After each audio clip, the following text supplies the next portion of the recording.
नमस्कार, मेरे YouTube channel में आप सभी का स्वागत है और मेरा नाम दीपिका है। आज मैं आपके सामने हिंदी सामान्य हिंदी लेकर आई हूँ। ये DSSB, PRT, TGT, PGT तीनों के लिए है, साथ के साथ CTET के लिए, सभी टेट के लिए भी उपयोगी है। अब मैं जो टॉपिक पढ़ाने वाली हूँ वो मैं लास्ट टॉपिक से ही कंटिन्यू कर रही हूँ। मैं वर्ण विचार पढ़ा रही हूँ और वर्ण विचार में आज मैं जो व्यंजन पढ़ाऊँगी आपके सामने, स्वर मैं पूरा कंप्लीट कर चुकी हूँ। स्वर किस तरीके से बने, उनका स्थान क्या था, उसका प्रयोग क्या था, उसके भेद क्या थे, है ना, ये सारी चीज़ें मैं आपको बता चुकी हूँ। और आज मैं आपके सामने जो बता रही हूँ वो है व्यंजन। ठीक है, तो स्टार्ट करते हैं व्यंजन के बारे में। अब व्यंजन होते क्या और कितने होते हैं? देखो, व्यंजन की जब हम बात करते हैं तो व्यंजन हमारे पास कुल 33 होते हैं। तो यहाँ पे हमारे पास कितने व्यंजन हैं? 33। 33 व्यंजन के अंदर कौन कौन से आते हैं ये मैं पहले भी बता चुकी हूँ, फिर भी मैं आज आपके लिए रिवाइज कर रही हूँ। तो इसमें मेरे पास आपके 33 व्यंजन में से सबसे पहले जो है हमारे पास 3 होते हैं। इसमें सबसे पहले हम स्पर्श व्यंजन की बात करते हैं और स्पर्श व्यंजन कितने होते हैं? हमारे पास 25 होते हैं। फिर इसके बाद अगर हम दूसरी बात करते हैं तो ऊष्म व्यंजन की बात करते हैं और तीसरे नंबर पर जिसकी बात करते हैं वो हमारे पास होता है अंतस्तः। ठीक है, तो इस तरीके से हमारे पास जो है 3 प्रकार के, मतलब 33 के अंतर्गत 3 को काउंट करते हैं, स्पर्श व्यंजन, ऊष्म व्यंजन और अंतस्तः व्यंजन। तो यहाँ 25 कितने हैं? उस स्पर्श व्यंजन है और ऊष्म व्यंजन 4 होते हैं और अंतस्तः व्यंजन 4 होते हैं। इसका मतलब हमारे पास 3 जो है अलग अलग पार्ट में डिवाइड कर कर रखा गया है। अब इसमें थोड़ा सा कॉन्सेप्ट समझते हैं कि ये टोटल कितने हो गए हमारे पास। अब 25 4 4 करके टोटल 33 हमारे पास व्यंजन हो गए। अब मैं आपको एक एक करके एक्सप्लेन कर रही हूँ। सबसे पहले मैं स्पर्श व्यंजन को आपको इंट्रोडक्ट कर रही हूँ कि स्पर्श व्यंजन कौन से होते हैं और इन्हें स्पर्श व्यंजन क्यों बोलते हैं। सबसे पहली चीज ये आप ध्यान रखिएगा कि स्पर्श व्यंजन का मतलब होता है कि वो मुख के किसी न किसी भाग को छूकर निकलते हैं, इसीलिए इन्हें स्पर्श व्यंजन के नाम से हम जानते हैं। अब देखेंगे यहाँ पर सबसे पहले स्पर्श व्यंजन में कौन कौन से होते हैं। स्पर्श व्यंजन हमारे पास 25 होते हैं, जैसा कि हमने देखा है।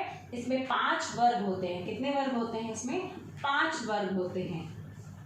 5 वर्ग में सबसे पहला होता है क वर्ग, जिसको हम लोग क, ख, ग, घ, अंगः के नाम से जाते हैं। ध्यान रखोगे इसमें पेट पर बिंदु होता है। इसके बाद दूसरा वर्ग होता है च, छ, ज, झ और इसको हम लोग ञ के नाम से जानते हैं। फिर तीसरा वर्ग होता है ट, ठ, ड, ढ और अना। फिर चौथे नंबर पर हम बात करेंगे तो त, थ, द, ध और फिर आता है न। फिर आता है प, फ, ब, भ और म। इस तरीके से हमारे पास 5 वर्ग होते हैं। 5 वर्ग में हमें 5 भागों में बांटा गया है। ठीक है, अब देखोगे ये 5 भाग जो है हमारे पास, इनमें किस तरीके से होता है। देखो, अब ये जो है 1 2 3 4 5, ये 5 जो हैं इन्हें भागों में बांटा गया है और 5 into 5 किया जाए तो 25 टोटल हमारे पास जो होते हैं आपके कितने होते हैं? स्पर्श व्यंजन होते हैं। अब थोड़ा सा इसमें आगे देखेंगे ये स्पर्श व्यंजन में क्या चीजें होती हैं। देखो, स्पर्श व्यंजन में आप इसे काउंट कर सकते हो 1 2 3 4 5 और 5 into 5 क्या हो गए? 25 हो गए, 25 हो गए हमारे पास स्पर्श व्यंजन। बट इन्हें स्पर्श व्यंजन इसलिए बोलते हैं क्योंकि ये मुख के किसी न किसी भाग को छूकर निकलते हैं। मान लो ये मेरा मुख है और इस मुख के जो है यहाँ से लेकर यहाँ तक, मैं पहले स्वर में भी बता चुकी हूँ, आज फिर से व्यंजन में रिवाइज कर रही हूँ। मान लो यहाँ से लेकर मैंने यहाँ तक इसको 5 भागों में बांटा है। तो सबसे पहला भाग, दूसरा भाग, तीसरा भाग, चौथा भाग और 5वां भाग। ये जो पहला भाग है, जो ये वाला स्थान है, इसको हम कंठ कहते हैं। ठीक है, तो यहाँ पे क्या हो जाएगा? ये कंठ। पहले मैं आपको स्पर्श कर रहा है वो कहाँ कहाँ स्पर्श करेगा ये पूरा मैं आपको समझा रही हूँ। ठीक है, फिर उसके बाद मैं बताऊंगी। यहाँ पे कंठ है, कंठ के बाद जैसे थोड़ा सा ऊपर जाओगे तो ये वाला जो पार्ट है इसको हम तालु कहते हैं। ऊपर के पार्ट को हम क्या कहेंगे? तालु। ठीक है, इसके बाद जब हम तीसरे की बात करते हैं तो तीसरा हो जाता है जिसको हम कहते हैं मूर्धा। और फिर उसके बाद चौथे नंबर पे हमारे पास आता है दंत और 5वें नंबर पे आता है हमारे पास ओस्ट। ठीक है, तो इस तरीके से हमारे उच्चारणों के स्थान को 5 भागों में विभाजित किया गया है। इसका मतलब किसी भी वर्ण के उच्चारण के लिए हमें इन 5 भागों से होकर गुजरना पड़ेगा, जिसमें से सबसे पहला है कंठ, फिर उसके बाद ऊपर तालु, फिर उसके बाद मूर्धा, फिर दंत और फिर ओष्ठ। इस तरीके से 5 भेद बनाए गए हैं। अब तुम देखोगे कि ये जो हमारा क्रम है, इन्हें वर्णमाला कहते हैं। क्या कहते हैं इसे? वर्णमाला कहते हैं। मतलब वर्णों को क्रम से अगर व्यवस्थित किया जाए तो उसे हम वर्णमाला कहते हैं। इस वर्णमाला को अगर हम अरेंज करें तो इस वे में अरेंज किया गया है। देखो यहाँ पे कंठ से क को बोलते हैं, तालु से च को बोलते हैं, मूर्धा से हम किसको बोलेंगे? ट को, और दंत से त को, और ओष्ठ से प को। इसका मतलब हम उच्चारण कर रहे हैं तो ये जिन स्थानों को छू रहा है वही उसका उच्चारण स्थान बन जाएगा। आप क ख ग बोल के देखो, अगर हम देखेंगे तो क ख ग घ ये सब आप कंठ से बोल रहे हो।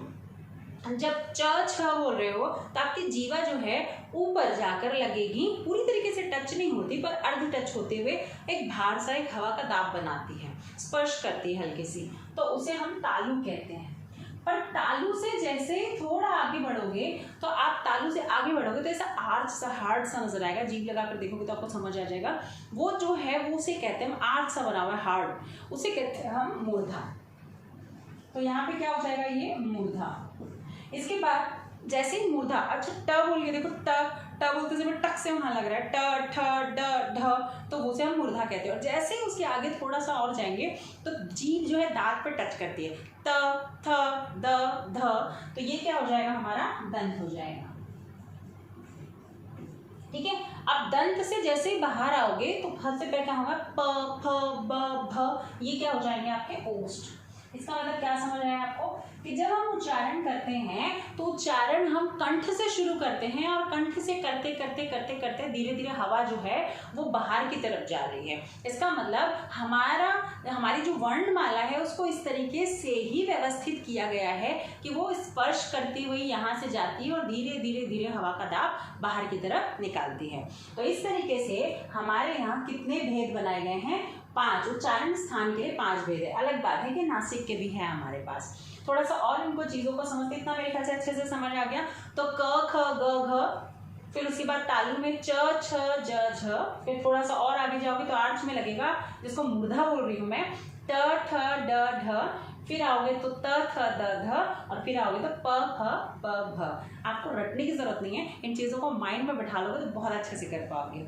चलो थोड़ा सा और आगे देखते हैं, चीजों को समझते हैं। अब देखोगे ये कौन से नंबर पे आ रहा है? ये आ रहा है 5वें नंबर पर। दिख रहा है यहाँ पे नंबर मैंने लिखा है, 5 नंबर लिखा है, मतलब ये 5वें नंबर पर आ रहा है। तो इसीलिए इसको क्या नाम दे दिया गया है? पंचम वर्ण। क्या नाम दिया गया है इसको? पंचम वर्ण। ये एग्जाम में भी आया हुआ है, पूछा गया आपसे, पंचम वर्ण किसे कहते हैं? तो पंचम वर्ण जो 5वें स्थान पे आता है। और इसकी खास बात क्या है? ये पंचम वर्ण होने के साथ साथ ये नासिक के भी हैं, क्योंकि इनका नाक से उच्चारण किया जाता है।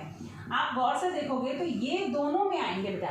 ये कंठ भी है, कंठे भी है ये, और नासिक के भी है ये। ठीक है, उसी तरीके से ये 5 वर्ण जिस जिस स्थान पर आ रहे हैं वो तो है ही, साथ के साथ नासिक के भी काउंट होंगे। इसके साथ साथ नासिक के नाक उच्चारण होने के कारण इसको क्या कहा जाता है? नासिक के। लास्ट क्लास में मैंने आपको अनुस्वार के बारे में बताया था, तो अनुस्वार के बारे में मैंने एक स्टेटमेंट भी लिखवाई थी कि हम अंक को ऐसे क्यों नहीं लिख सकते। याद आ रहा है लास्ट क्लास में? जिन्होंने नहीं देखा है वो रिवाइज करके देख ले। अंक में मैंने कहा था कि ऐसे नहीं लिख सकते, ये गलत होगा, पर हम इसे ऐसे लिख सकते हैं, ये सही होगा। दंत को हम लोग ऐसे लिख सकते हैं, ये सही है। अनुस्वार भी लगा सकते हैं और न भी लगा सकते हैं। उसी तरीके से संबंध का मैंने बताया था कि दोनों अनुस्वार है, फिर भी हम एक को क्या बोल रहे हैं? म, और दूसरे को क्या बोल रहे हैं? न। क्यों? क्या रीजन है कि एक को म और एक को न बोल रहे हैं?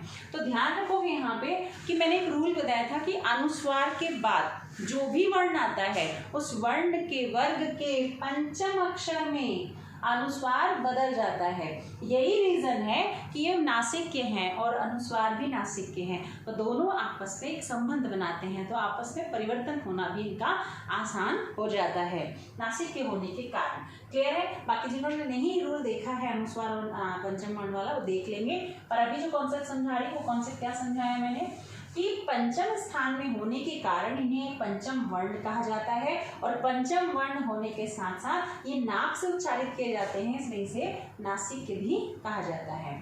ठीक है। अच्छा, दूसरी एक और चीज देखते हैं।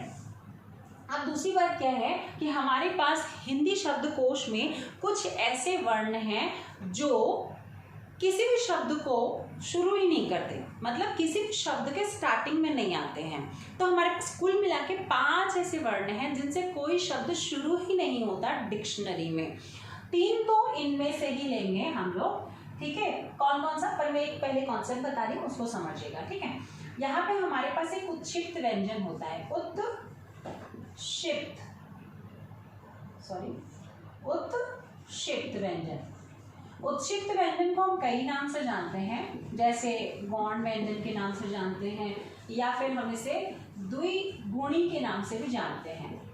ठीक है, तो हमारे पास ये 3 नाम से जाने जाते हैं। इसमें 2 होते हैं, कौन कौन से होते हैं? एक ड और ढ। पर थोड़ा सा गौर दिखोगे, ये ड ढ ये ढ ढ इक्वल है ना, इनमें तो कोई अंतर नजर नहीं आ रहा है। अंतर नजर आएगा ये, यहाँ पे आपको नुक्ता मतलब बिंदु लगाने की जरूरत नहीं होती, वो स्पर्श व्यंजन है। जिनमें बिंदु नहीं है वो स्पर्श व्यंजन है, बट जैसे ही उनमें बिंदु लग जाए तो वो किस में बदल जाएंगे? वो गौण, उत्क्षिप्त या द्विगुणी व्यंजन के नाम से जाने लग जाते हैं। ठीक है, ये 2 ऐसे वर्ण हैं जो किसी भी शब्द के शुरुआत में नहीं आते। ढोलक, ढोल, डमरू, ढक्कन, डाली, है ना, बट पेड़, सड़क, पंडित, इनमें देखोगे तो आपका अलग प्रयोग हो रहा है इसका। तो ये 2 जो हैं ये उत्क्षिप्त व्यंजन होते हैं। तो उत्क्षिप्त व्यंजन कितने होते हैं? 2 होते हैं, ड और ढ, पर इनमें नुक्ता बिंदु का प्रयोग होता है। अब ये 2 तो आपको हो गए, पर मैं आपको 5 ऐसे वर्ण बता रही हूँ जिनसे हिंदी शब्दकोश में कोई भी शब्द शुरू नहीं होता। पहला कौन सा है? अंगः। ये मध्य में तो आ सकते हैं परंतु इनसे कोई शब्द शुरू नहीं होता। दूसरा कौन सा है? निया। ये भी मध्य में आ सकता है पर इनसे कोई शब्द शुरू नहीं होता। वैसे ही अना, फिर द और ढ। ध्यान रखोगे इनसे कोई शब्द शुरू नहीं होते। 5 ऐसे वर्ण हैं। ठीक है, क्लियर है? समझ आ गया? तो आपको समझ आ गया ये कभी भी स्टार्टिंग में नहीं होंगे, ये मिड में हो सकते हैं, एंड में नहीं होंगे। ठीक है, चलो थोड़ा सा देखते हैं और आगे चीजों को। अच्छा, इनके उच्चारण स्थान दोनों के क्या हो जाएंगे? मूर्धा। यहाँ पे भी आपको नजर आ रहा है मूर्धा की लाइन में है ये, यहाँ भी इनका उच्चारण स्थान मूर्धा ही होगा। चलो थोड़ा सा और आगे बढ़ते हैं। ज़्यादा स्पीड नहीं करा रही हूँ, बट हाँ बेसिक चीज़ें हैं, आज रटने की चीज़ें नहीं है, समझने की चीज़ें हैं। इनको थोड़ा सा दिमाग में बैठाते हुए अब बार बार वीडियोस को रिवाइज करके देखोगे तो भी माइंड में सेट हो जाएगा। चलो आगे देखेंगे। हमने उत्क्षिप्त देख लिया, हमने स्पर्श के अंदर क्या क्या और क्या देख सकते हैं देखते हैं। ठीक है, तो स्पर्श में हमने इतना देखा है। अब जो है हम ड और ढ के नियम देख रहे हैं। किस किस के नियम देख रहे हैं बेटा? ड और ढ के, कि कहाँ लगते हैं और कहाँ नहीं लगते। इसका मतलब नुक्ता का प्रयोग कहाँ करना है और कहाँ नहीं करना है।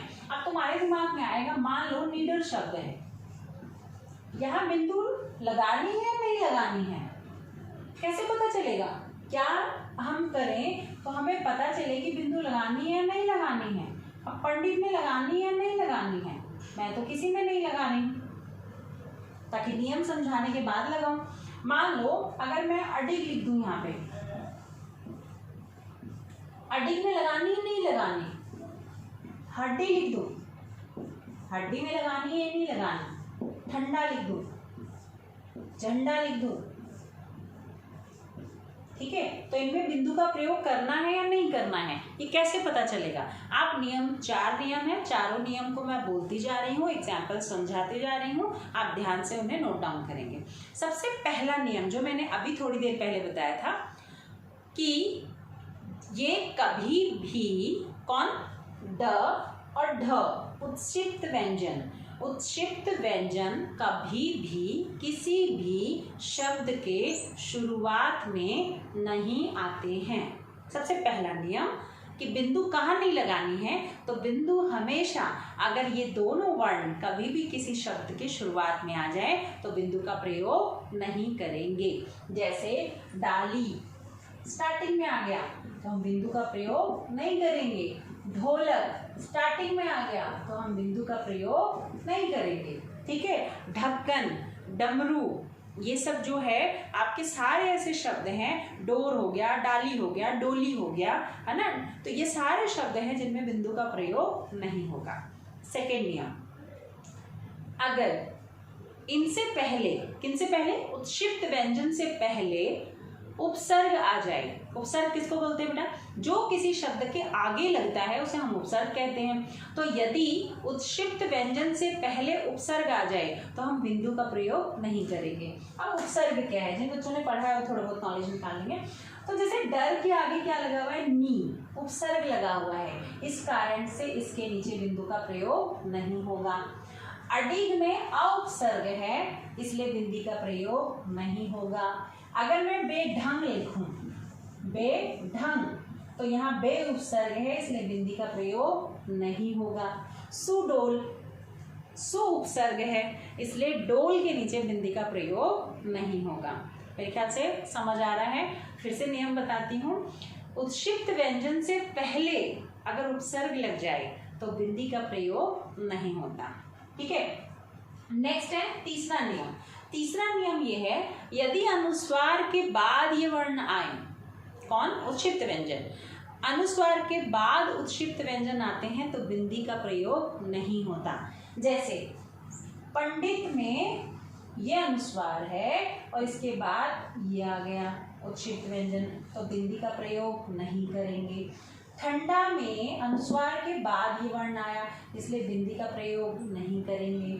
झंडा में भी अनुस्वार आया और उसके बाद ड आया तो बिंदी का प्रयोग नहीं करेंगे। चाहे डंडा, ठंडा, अंडा, झंडा, घमंड, इन किस भी शब्दों में हम लोग बिंदी का प्रयोग नहीं करेंगे। क्यों नहीं करेंगे, क्योंकि इन वर्णों से पहले अगर सर पर, पहले वाले वर्ण के सर पर अनुस्वार लग जाए, पहले वाले वर्ण पर अनुस्वार लग जाए तो दूसरे मतलब जो उत्क्षिप्त व्यंजन है उन पे बिंदु का प्रयोग नहीं होगा। लास्ट चौथा नियम, यदि ये दोनों वर्ण दो बार आ जाए अर्थात संयुक्त रूप में आ जाए। संयुक्त रूप किसको बोलते हैं, जो एक ही शब्द दो बार आता है उसको संयुक्त रूप कहते हैं। जैसे गौर से देखो, यहाँ हड्डी में द दो बार आ रखा है संयुक्त रूप में, एक आधा एक पूरा, तो आप बिंदी का प्रयोग नहीं करेंगे। अड्डा, अड्डा शब्द लिख के देखो तो अड्डा में भी क्या है, बिंदी का प्रयोग नहीं होगा। उसी तरीके से कबड्डी, कबड्डी में भी आधा ड और पूरा ड आ रहा है, संयुक्त रूप में आ रहा है, इसलिए बिंदी का प्रयोग नहीं होगा। क्लियर है। बट हम कौन कौन से शब्दों में लगाते हैं ये मेरे ख्याल से समझ आ गया होगा। यदि ये दोनों संयुक्त रूप में हैं तो बिंदी का प्रयोग नहीं होगा। क्लियर है। अब बात करते हैं हम लोग कहाँ लग रहा है, लग कहाँ रहा है। जैसे पेड़, पेड़ पे बिंदु का प्रयोग होता है। लड़का, है ना, सड़क, इन सब में बिंदु का प्रयोग होता है क्योंकि हमारे नियमों के तहत इन चार नियमों के अलग हैं। अगर चार नियम है तभी बिंदी का प्रयोग नहीं करोगे, अन्यथा बिंदी का प्रयोग आप आराम से कर सकते हो। ठीक है, मेरे ख्याल से आपको इतना अच्छे से समझ आ गया होगा।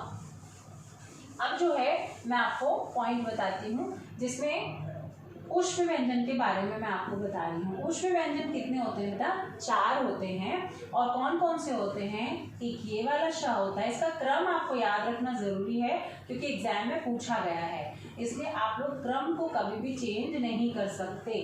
ठीक है, तो आप 21 जैसा दिखता है तो 21 वाला प और फिर स ऐसे रट लो।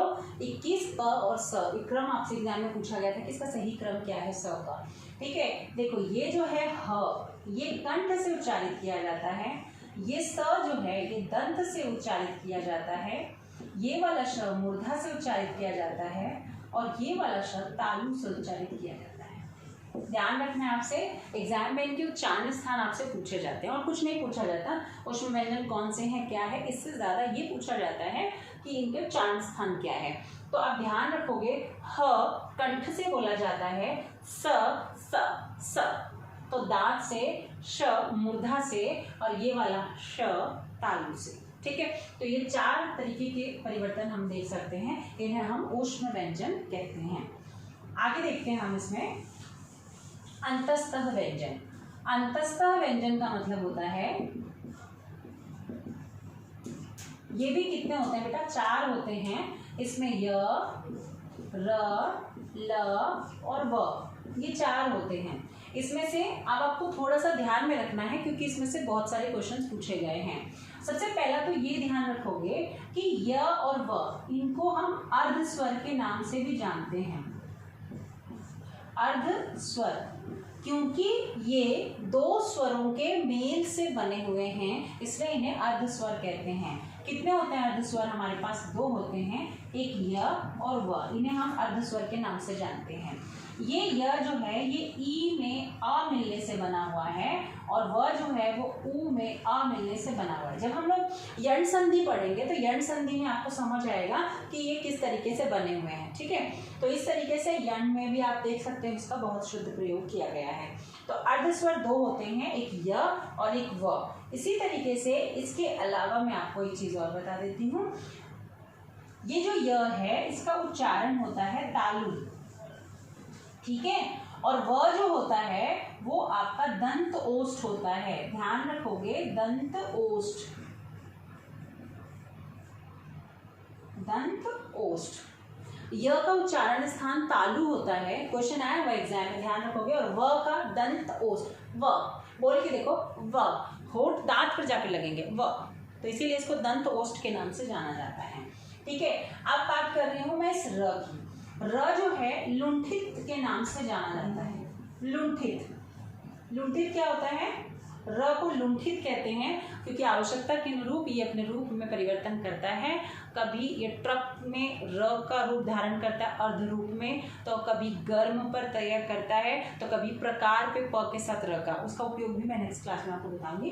ठीक है, उसके बाद ल के बारे में बात करते हैं, अलग अलग बता रही हूँ।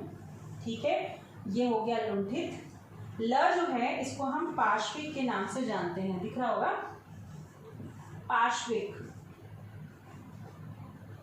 ठीक है, पार्श्विक का मतलब होता है जिसको पश्च शब्द से बना हुआ है। किस शब्द से बना हुआ है? ये पार्श्विक ल को कहते हैं, और ये पश्च शब्द से बना हुआ। पश्च माने पीछे, जीवा का पीछे की तरफ मुड़कर लगना, ल। ल किसी और वर्ण को बोलोगे तो नहीं लगेगा, इसलिए ल को बोलते समय जीवा उल्टी मुड़ती है, ल, इसलिए इसको पार्श्विक के नाम से जानते हैं क्योंकि ये पश्च वर्ण से बना हुआ है। ठीक है, अब एक और है जो एग्जाम में पूछा जाता है, वो है दंतमूल। दंतमूल पूछा गया बेटा, दंतमूल कौन से होते हैं? दंतमूल 2 होते हैं, एक र होता है और दूसरा ल होता है। इनको हम दंतमूल के नाम से जानते हैं। र और ल, इन दोनों को हम दंतमूल के नाम से जानते हैं क्योंकि र और ल बोलते समय दांतों में हवा का दाब जो है रोक कर उच्चारित किया जाता है, इसीलिए इन्हें दंतमूल कहा जाता है। तो ये हमारे पास य, र, ल, व के उच्चारण है। तो य और व अर्धस्वर है, र और ल को हम दंतमूल कहते हैं, उनका उच्चारण स्थान है। वैसे र जो है मूर्धा भी कहलाता है। ठीक है, अच्छा, दूसरी चीज है लुंठित शब्द जो है किसके लिए प्रयोग किया जाता है? र के लिए, और पार्श्विक जो है वो ल के लिए प्रयोग किया जाता है। उम्मीद करती हूँ यहाँ तक आप सभी को समझ आया होगा। नेक्स्ट क्लास में हम लोग इसके आगे और चर्चा करेंगे क्योंकि एक साथ ज़्यादा पढ़ने से अच्छा है कि थोड़ा थोड़ा आप पढ़ें। ठीक है, और किसी भी प्रकार का कमेंट हो या कोई भी समस्या हो तो आप बिल्कुल मुझे कमेंट करें, लिखें, और लाइक और सब्सक्राइब करना ना भूलें। नमस्कार।